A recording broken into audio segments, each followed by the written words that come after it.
मुलायम सिंह यादव को यूनिवर्सिटी में घुटना टेकवा दिया था। ब्राह्मण संगठन बने हो या क्षत्रिय संगठन बने हो, किसी भी संगठन को राजनीति से जोड़ के राजनीतिक लाभ उठाने की ही कोशिश की जाए। हम अच्छे जॉब, अच्छी सैलरी 50,000 से लेकर 70,000 तक राष्ट्रीय स्तर पर ब्राह्मण क्षत्रियों श्रवण के लिए काम करना है। लेकिन वोट लेना होता है तो ब्राह्मण पहले चाहिए, क्षत्रिय पहले चाहिए।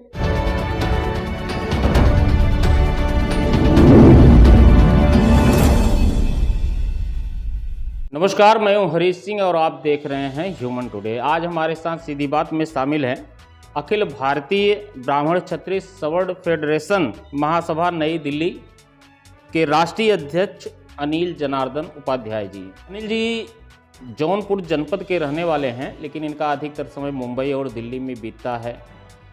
छात्र संघ से ही राजनीति की शुरुआत किए थे, कई राजनीतिक संगठनों में पदाधिकारी भी रहे हैं।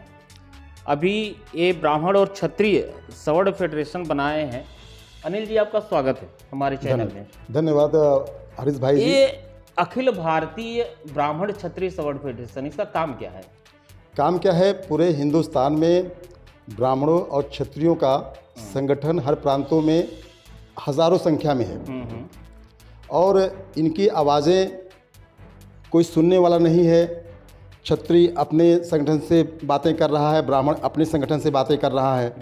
तो ये निर्णय लिया गया, सारे संगठन की मीटिंग हुई और ये निर्णय लिया गया एक फेडरेशन बनाया जाए और उस फेडरेशन से जो भी लोगों की समस्याएं हों उससे अवगत कराया जाए और उस फेडरेशन की जो किस तरीके से ब्राह्मण और क्षत्रिय ये दो ऐसी जातियां हैं कि कभी एकजुट होकर खुद में नहीं रहती, तो कैसे एकजुट आप करेंगे? क्या यही तो काम है हरीश भाई कि असंभव को संभव करने का नाम ही अनिल जनार्दन उपाध्याय है।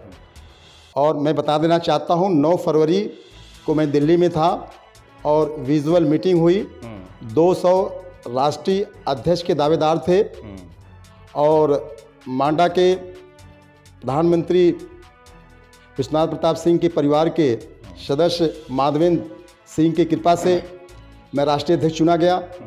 और रही बात ब्राह्मण क्षत्रियों को एक करने की बात, तो समय आ गया है, अब उन्हें एकत्रित होना है और उनकी समस्याएं जो भी हैं, जैसे कि मैं बता रहा हूं पिछले कुछ वर्षों में एसटी एक्ट था, उस समय सुप्रीम कोर्ट के CJI थे दीपक मिश्रा जी, तो उन्होंने एक कानून को पारित किया था सुप्रीम कोर्ट को कि अगर ब्राह्मण क्षत्रियों पे अगर श्रवण कुछ बोलता है तो डायरेक्ट आप FIR करके गिरफ्तार कर ले।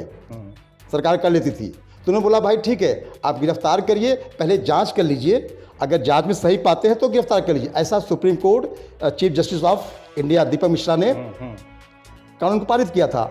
और यूनाइटेड नेशन भी कहता है किसी भी व्यक्ति को कोई भी आप FIR करते पहले इसकी जाँच करिए, तहकीकात करिए, सही पाइए, फिर उसको आप। लेकिन इसको तो जो है भाजपा सरकार ने बदल दिया। यह रातों रात हमारे माननीय प्रधानमंत्री जी ने कैबिनेट बुलाया और रातों रात इस कानून को पलट दिया। हमने बंबई में बहुत बड़ा इसके लिए अनशन किया था और दीपक मिश्रा के पक्ष में हमने अनशन किया था, सुप्रीम कोर्ट के पक्ष में अनशन किया था, लेकिन सरकार ने हमारी कोई बात सुनी नहीं। लेकिन आज भी वो अनशन चालू है, इसीलिए फेडरेशन बना है कि उस फेडरेशन की आवाज़ जितने हिंदुस्तान के जितने प्रांत में क्षत्रिय ब्राह्मण हैं सब एकत्रित होके। अच्छा, आप और भी राजनीतिक संगठनों में रहे हैं?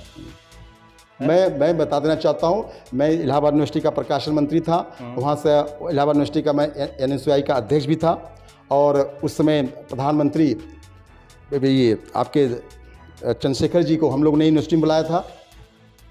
और यूनिवर्सिटी में बुलाने से ये फ़ायदा हुआ कि उस समय 89-90 का दौर था, मंडल कमंडल, विश्वनाथ प्रताप सिंह प्रधानमंत्री थे और यहाँ के मुख्यमंत्री मुलायम सिंह यादव थे। हम लोगों ने मुलायम सिंह यादव को यूनिवर्सिटी में घुटना टेकवा दिया था। आप ये बताइए, जो जातीय संगठन बनते हैं वो उसका उद्देश्य क्या है, समझ नहीं आता, किस लिए क्या उनको जोड़ना है? कभी मैंने नहीं ये सुना कि ब्राह्मण संगठन बने हों या क्षत्रिय संगठन बने हों, अपनी जात के जो गरीब लोग हैं उनको आगे बढ़ाने के लिए काम करें, उनको शिक्षा देने का, गरीब जो बच्चे हैं अपने जो है ब्राह्मण या क्षत्रिय में, ऐसे संगठनों को चाहिए कि गरीब बच्चों को शिक्षित करें, जो गरीब लड़कियां हैं उनकी शादी कराएं, ऐसे तमाम काम है सामाजिक, लेकिन ऐसे कार्यों को वरीयता क्यों नहीं दी जाती है? किसी भी संगठन को राजनीति से जोड़ के राजनीतिक लाभ उठाने की ही कोशिश की जाती है। ऐसी बात नहीं है। हमारी जो फेडरेशन है, ऐसी कोई बात नहीं। हम लोग ने इसलिए बनाया है कि ब्राह्मण और क्षत्रियों को, जो गरीब बच्चे हैं, उनको पढ़ाई लिखाई और उनको आप देखते हो कि पूरे हिंदुस्तान में कक्षा क्लास 10th और 12th बच्चे वही तक पढ़ पाते हैं। ज़्यादा से ज़्यादा ब्राह्मण क्षत्रिय के ही हैं, आगे नहीं पढ़ पाते क्योंकि गरीब हैं।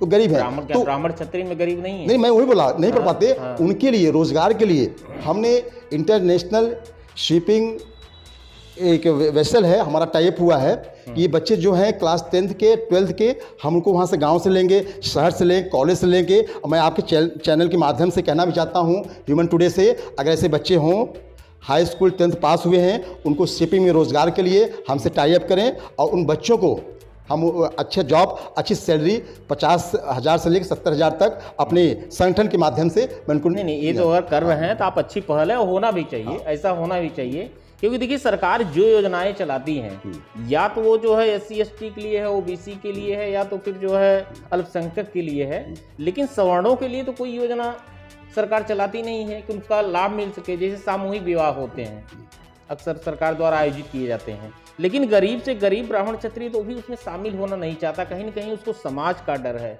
उसको संकोच होता है ऐसे कार्यक्रमों में शामिल होने के लिए।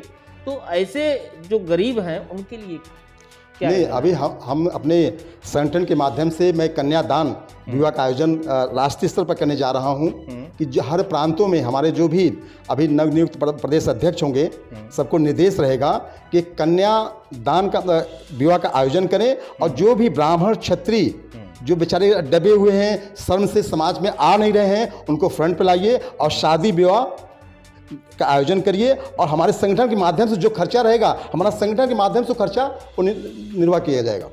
ये योजना आपने बनाया? यस, ऑलरेडी हमारी बातें चल रही। और क्या योजनाएं हैं आपकी?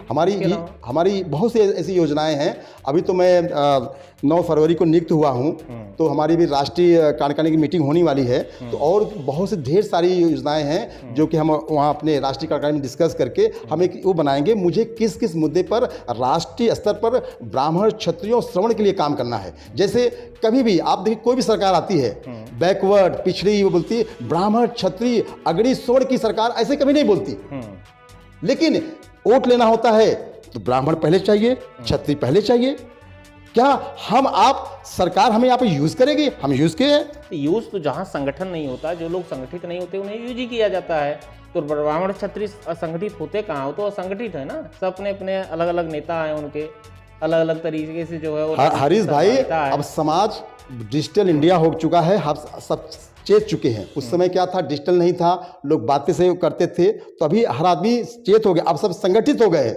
हमारा ब्राह्मण क्षत्रिय समाज संगठित हो गया है।